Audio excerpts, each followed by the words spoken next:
I am ready to blast off into our space mission. Are you ready? Yeah! Are you ready? Yeah! 4, 3, 2, 1! Today's event is Blast Off with Books, which kicks off our Read to Succeed Early Literacy Initiative. Are you excited to be blasting off with books? We're so excited to focus on early reading next year, and we wanted to kick off before the school ended to encourage our students to read over the summer. We're ready to ride.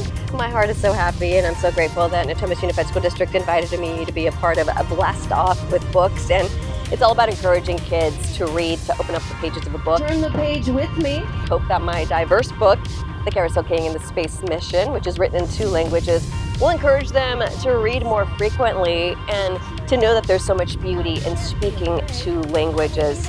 You're going to be learning about her. She's Dr. Mae Jemison. You all will be receiving a book about her life. She is a wonderful person, so inspiring. I loved seeing the kids engaging in the book with the author, to see the actual person that read the book, and to be able to have that book and take it home with them. My hopes is obviously we want our literacy rates to increase. Who remembers one of those phrases? Our students to be excited about reading and being able to provide professional development for our staff in order to have the best for our students with reading. Oh!